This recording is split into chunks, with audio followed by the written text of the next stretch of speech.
ഇന്നത്തെ വീഡിയോയിൽ കേരളം ഭരിച്ചിരുന്ന അവസാന പെരുമാക്കന്മാർ ആരൊക്കെയാണെന്ന് നോക്കാം. ക്രിസ്തുവർഷം 6-ാം നൂറ്റാണ്ടിൻ്റെ മധ്യകാലം മുതൽ ഭരണം നടത്തിയിരുന്നത് ഹരിശ്ചന്ദ്രവർമ്മ പെരുമാളാണ്. ഇദ്ദേഹത്തിന് ദൃഢവ്രതൻ എന്ന പേരും ഉണ്ടായിരുന്നു.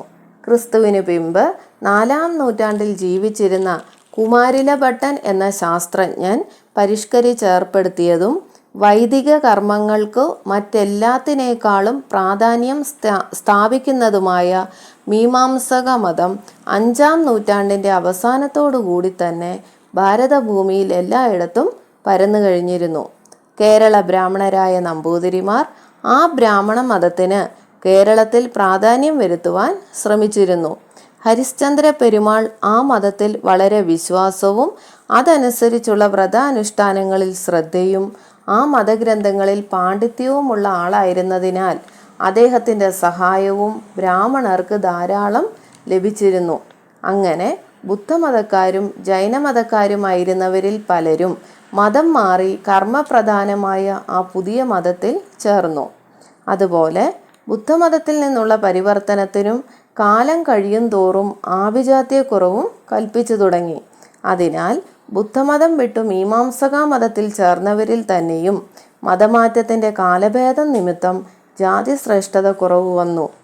ഈ വഴിക്കാണ് കേരളത്തിലെ ബ്രാഹ്മണരായ നമ്പൂതിരിമാരിൽ പോലും ആഭിജാത്യത്തിന് പലതരം ഏറ്റക്കുറവുകളും നമ്പൂതിരിമാരും നായന്മാരുമല്ലാത്ത അസംഖ്യം അവാന്തര ജാതികളും ഉണ്ടാകാനിടവന്നത്. ഓരോരോ കർമ്മങ്ങൾക്കും അധികാരം വംശപരമ്പര വഴിക്കായപ്പോൾ തൊഴിലുകളുടെ തരഭേദമനുസരിച്ചും ചില ജാതി വ്യത്യാസങ്ങൾ ഏർപ്പെട്ടു എന്ന് മാത്രമല്ല, പിന്നെയും ബുദ്ധമതം മാറാത്ത ബൗദ്ധന്മാരും അടിമകളായ ചെറുമക്കളും മറ്റും നികൃഷ്ടന്മാരാണെന്നും നിശ്ചയിച്ച് തീണ്ടലും മറ്റും ഏർപ്പെടുത്തുകയും ചെയ്തു. ഇതെല്ലാം 2-3 നൂറ്റാണ്ടുകൊണ്ടാണ് വന്നുകൂടിയതെങ്കിലും ഹരിശ്ചന്ദ്ര പെരുമാളുടെ കാലം മുതൽക്കാണ് ഇങ്ങനെയുള്ള മാറ്റങ്ങൾ ക്രമേണ തുടങ്ങിയത്. അതുപോലെ മീമാംസക മതഗ്രന്ഥങ്ങളെല്ലാം സംസ്കൃത ഭാഷയിലായിരുന്നതിനാലും ജനങ്ങൾക്ക് ആ മതത്തിൽ വിശ്വാസം വർദ്ധിച്ചു വന്നിരുന്നതിനാലും കേരളത്തിലെ പൊതുജന വിദ്യാഭ്യാസം സംസ്കൃത ഭാഷയെ അടിസ്ഥാനമാക്കിക്കൊണ്ടുള്ള രീതിയിലായി തുടങ്ങിയതും ഇക്കാലത്താണ്. കദംബ വംശക്കാരനായ മയൂരവർമ്മൻ എന്ന കർണാടക രാജാവിൻ്റെ രാജ്യത്ത് നിന്ന് ചില ബ്രാഹ്മണരും ഈ ഹരിശ്ചന്ദ്ര പെരുമാളുടെ കാലത്ത് കേരളത്തിൽ വന്ന് കേരളാചാരം സ്വീകരിച്ച് കേരളീയ ബ്രാഹ്മണരായി തീർന്നിട്ടുണ്ട്. അവരെ പ്രത്യേക ഒരു ഗ്രാമക്കാരായിട്ടാണ് കണക്കാക്കി വന്നത്. ഇരിങ്ങാലക്കുട ഗ്രാമക്കാരായ നമ്പൂതിരിമാർ ആ വംശപരമ്പരയാണെന്നാണ് പറയുന്നത്. ഹരിശ്ചന്ദ്ര പെരുമാൾക്ക് 2 പുത്രന്മാരുണ്ടായിരുന്നു. മൂത്ത പുത്രനായ കുലശേഖരവർമ്മൻ പിതാവിന് ശേഷം പെരുമാളായി വാണു. ഇളയപുത്രൻ്റെ സന്തതി പരമ്പരയാണ് വടക്കൻ കോട്ടയത്തുള്ള രാജവംശം. പിതാവിന് ശേഷം പെരുമാളായി ഭരണമേറ്റ കുലശേഖര പെരുമാൾ വലിയ വീരനും മഹാധർമ്മിഷ്ഠനുമായിരുന്നു. കൂടാതെ അദ്ദേഹം തമിഴിലും സംസ്കൃതത്തിലും ഉത്തമനായ ഒരു മഹാകവിയും വലിയ വിഷ്ണുഭക്തനുമായിരുന്നു. ക്രിസ്തുവർഷം 6-ാം നൂറ്റാണ്ടിൻ്റെ അവസാനത്തിൽ രാജ്യഭരണം തുടങ്ങിയ ഈ പെരുമാൾ ചോള പാണ്ഡ്യ രാജ്യങ്ങളെ ജയിച്ചു കീഴടക്കി 3 രാജ്യങ്ങളും ഏകശാസനയിലാക്കി തീർത്തു. അസാധാരണമായ ഭരണ നൈപുണ്യം മൂലം ചോള രാജ്യക്കാരും പാണ്ഡ്യ രാജ്യക്കാരും ഈ പെരുമാളെ അവരുടെ സ്വന്തം രാജാവായി തന്നെ കരുതിയിരുന്നു.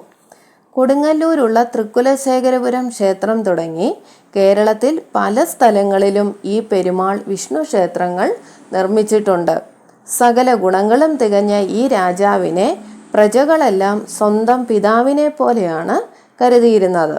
രാജാക്കന്മാർക്കു മാതൃകാപുരുഷനായിരുന്ന ഇദ്ദേഹത്തിൻ്റെ കുലശേഖര പെരുമാൾ എന്ന പേരിനെ ഒരു ഉത്കൃഷ്ട സ്ഥാനപ്പേരിൻ്റെ നിലയിൽ പിൽക്കാലത്തുണ്ടായ പല കേരള രാജാക്കന്മാരും ചില പാണ്ഡ്യ രാജാക്കന്മാരും സ്വീകരിച്ചിട്ടുണ്ട്. രാജഗുണങ്ങളിൽ വിശിഷ്ടനായ ഇദ്ദേഹം കേരളത്തിൽ സംസ്കൃത വിദ്യാഭ്യാസ പ്രചാരത്തിന് പല രീതിയിലുള്ള പരിഷ്കാരങ്ങളും ഏർപ്പെടുത്തി നടപ്പാക്കി.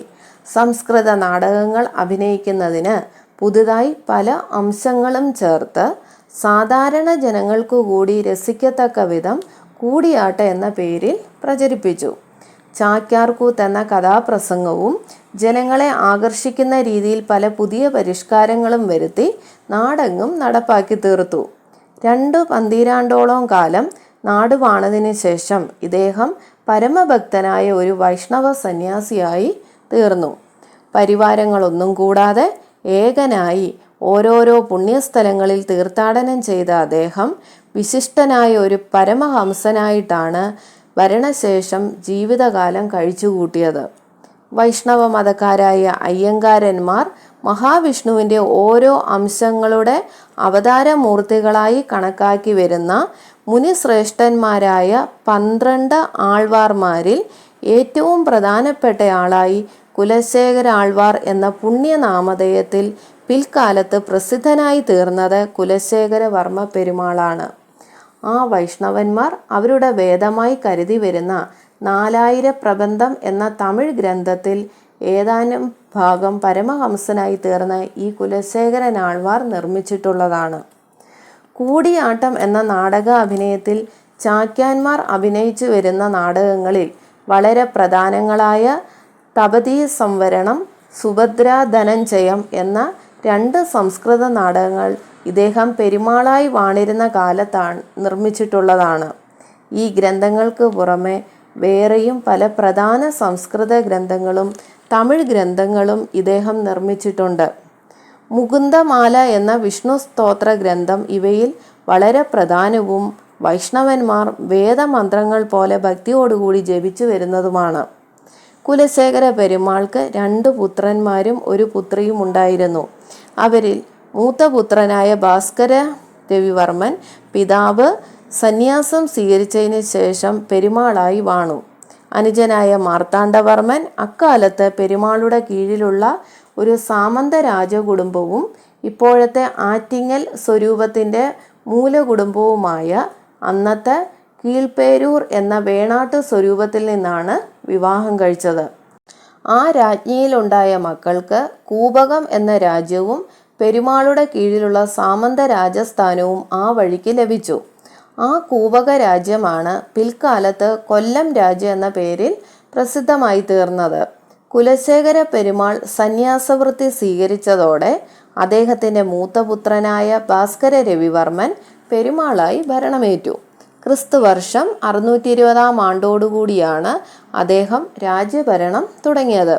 കേരള പെരുമാക്കന്മാർക്കെല്ലാം പൊതുവെ ചേരുന്ന ചേരമാൻ പെരുമാൾ എന്ന പേരിലാണ് ഇദ്ദേഹം അധികം അറിയപ്പെട്ടത്.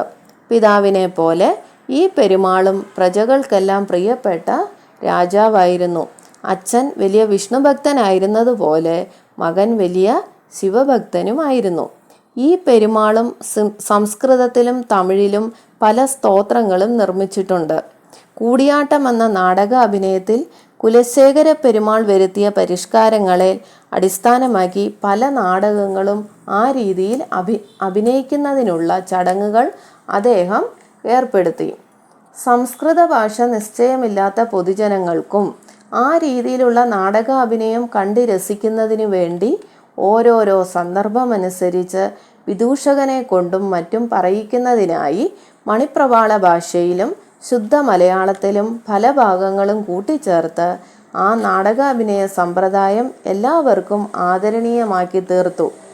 കുലശേഖര പെരുമാളുടെ വിദ്വത്സഭയിൽ ചെറുപ്പത്തിൽ തന്നെ പ്രവേശനം നേടിയ അസാധാരണ ബുദ്ധിമാനും മഹാപണ്ഡിതനുമായ നമ്പിത്തോലൻ എന്ന ബ്രാഹ്മണ ശ്രേഷ്ഠനായിരുന്നു ഈ ചേരമാൻ പെരുമാളുടെ പ്രധാനമന്ത്രി. രാജ്യഭരണ വിഷയത്തിൽ എന്ന പോലെ സാഹിത്യം, കലാവിദ്യകൾ തുടങ്ങിയവ പരിഷ്കരിക്കുന്നതിലും അദ്ദേഹത്തിൻ്റെ സഹായം പെരുമാൾക്കുണ്ടായിരുന്നു.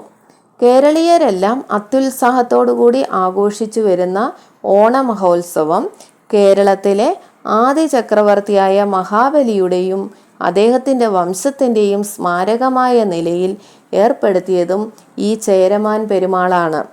ആദി കേരള രാജവംശത്തിൻ്റെ തലസ്ഥാന നഗരമായിരുന്ന തൃക്കാക്കര എന്ന പ്രദേശത്തുള്ള ക്ഷേത്രത്തിൽ കർക്കടക മാസത്തിലെ തിരുവോണ ദിവസം മുതൽ ചിങ്ങമാസത്തിലെ തിരുവോണം വരെയായി 28 ദിവസത്തെ ഉത്സവം നടത്തണമെന്നും അതിൽ അവസാനത്തെ 10 ദിവസം അധികം പ്രധാനപ്പെട്ടതാണെന്നും അതിനാൽ കേരളത്തിലെ എല്ലാ രാജാക്കന്മാരും പ്രഭുക്കന്മാരും പൊതുജനങ്ങളും ആ പ്രദേശത്ത് എത്തണമെന്നും പെരുമാൾ നിശ്ചയിച്ചിരുന്നു.